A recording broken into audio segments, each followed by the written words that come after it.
Hello and welcome to this next reading in equity, which is titled, catchily, Your Strategy Needs a Strategy. A way to look at this, I would say, is to kind of build on the top of Porter's 5 forces, which you will see in another reading. And the idea is this. Companies sit down and obviously start to formulate their strategy for the future. And this reading says, look, it might not always be the case that you should employ the classic Porter's 5 forces approach.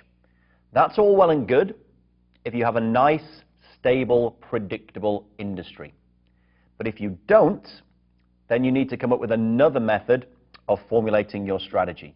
Your strategy, therefore, needs a strategy. That's the point of the reading.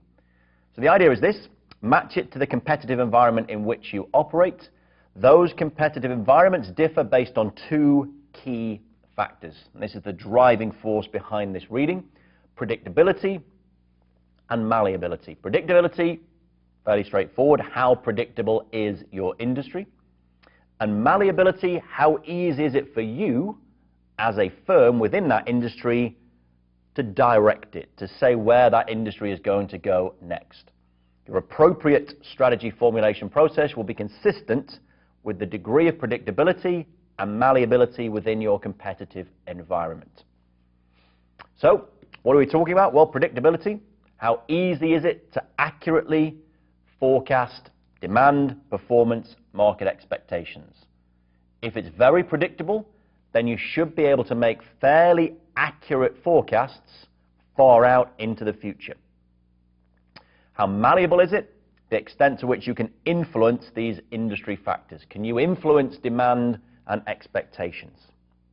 And we have a nice summary of the strategies you should employ in each situation. So, starting top left, if you have an industry that is very difficult to predict and not very easy to move about, so you can't really influence it, then you should go for an adaptive strategy. And we'll put the details around that in a moment.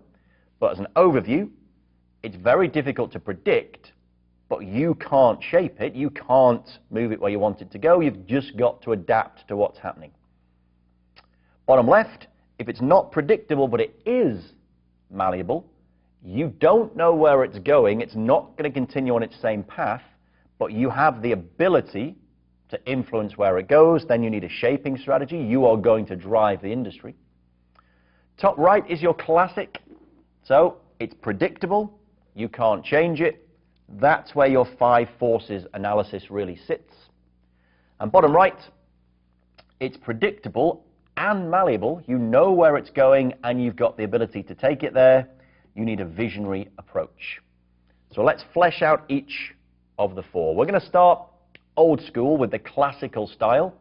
So the environment, as we say, is predictable and immutable. It's not malleable. You can't move it. It is what it is. Classic example given in the readings. It's a good read. The oil industry. So you focus on sitting down, predicting what demand is going to be, predicting what supply is going to be, so knowing what you're drilling for and so on. And you focus, given that industry that's predictable, that you can't move, you try and optimize efficiency.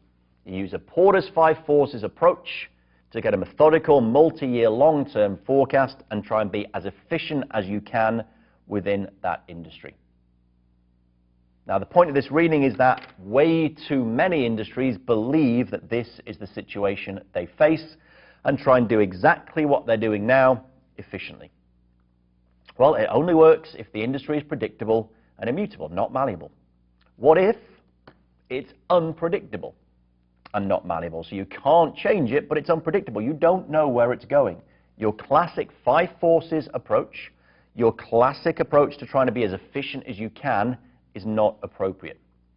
What's more appropriate, given that you don't know where the industry is going to be one day to the next, is to be flexible. So that's a good kind of compare and contrast. Your classical situation where it is predictable, try and be efficient. Your situation in an industry where it's unpredictable is trying to be flexible.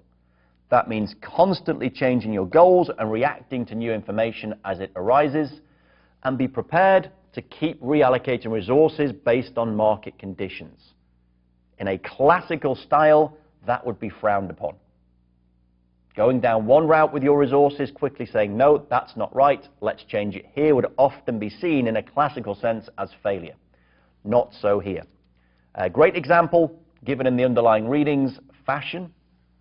Spanish retailer Zara is able to get, in 3 weeks, a design idea into their stores. So they set up their entire operation to be flexible, be able to react to the latest fashion, whatever happens to be the new black at the moment, get it into stores very quickly. If it doesn't work, fine, let's bin that and move on to something else.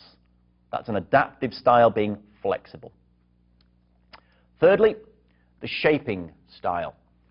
So the competitive environment, again, is unpredictable. You don't know where it's going, but it is mutable, i.e. you can change it. It's a malleable industry. Key point, again, keep planning cycles very short. There's no point in trying to come up with a 10-year plan when the industry is unpredictable. And again, be flexible. Example in the underlying readings, again, is a good one, is Facebook. You're trying to define the new market, shape where things go, define new markets, practices, and so on. How? Build up a network of customers, partners, suppliers. So Facebook opens up its platform to outside, to third-party developers, and ends up with literally hundreds of thousands of applications going through Facebook. You don't know, it's unpredictable. You don't know where this industry is going. You don't know which of those applications will become the most popular. But let's open it up. Let's allow people to go onto Facebook, and whichever ones happen to work and become the most popular are then embedded within your platform. Finally, visionary. Visionary style, appropriate when you know where the industry is going to go and you can take it there.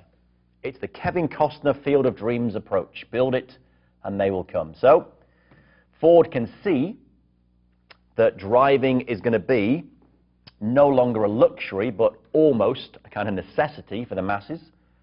So he needs, or sees that the industry needs, an affordable car. So invents pretty much mass production, produces an affordable car, and off you go. Key, stay committed to the plan. Even as other people say, look, this is ludicrous, this is a ridiculous amount of cash to be sinking into this dream. If you know where the industry is going to go and you're convinced, you need to stick with it. UPS, another great example given in the underlying readings. It's actually a very good reading. If you want to read a CFA reading at all, then this is a good one to look at, because it's just a list of pretty good examples of each of these situations.